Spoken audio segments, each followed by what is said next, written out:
Aqui é o mar. Você pode achar que você não pode não entender nada, mas pelo menos vai fazer sentido. Tipo, o mar tava mais pra aqui, ó. Tava mais pra aqui, fazendo com que o barco virasse um pouco mais. Mas a onda daqui, tipo, que era um pouco mais fraca.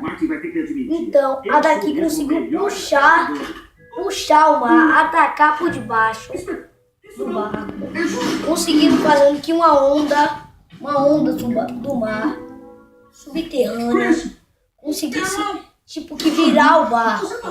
Assim as pessoas conseguiram não ter oxigênio por muito tempo. O oxigênio acabou, o barco virou, aí veio outra onda, virou o barco. Quando chegou lá, por sorte, tipo assim, quando ele chegou, o barco estava intacto. Não tinha nada dentro dele. Nadinha. A única coisa que tinha era só os bancos alagados de água.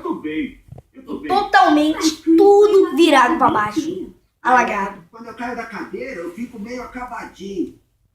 A água poderia ter afundado o barco. Poderia ter afundado. Mas por sorte, a água só fez um estômago do barco. E assim conseguiram fazer que nenhuma pessoa sobrevivesse a esse estômago. Tipo assim, ó, toda a água veio pra cá, pra cima do barco, fazendo uma onda gigante. O barco não conseguia aguentar. Conseguiu virar e a água entrou no barco. Os vidros quebraram, todas as pessoas saíram mortas. Não tinha nenhum sobrevivente.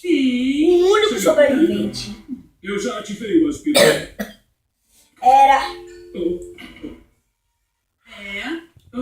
Cara, Cara, agora os lagartos serão fale lá com meu tio Ben pra você ver se o barco não vê uma onda gigante. Porque quando acontece isso é dia de mar vivo. Quando é o mar morto fica assim, ó. são fabulosos. O barco não consegue, mas é mar vivo, Ligeiro, vai mais totalmente devagar. vira. Ou pelo menos Ele sabia te alcançar. que isso ia acontecer, Como você faz mas arriscou a vida de Os todos. únicos lagartos planadores do mundo.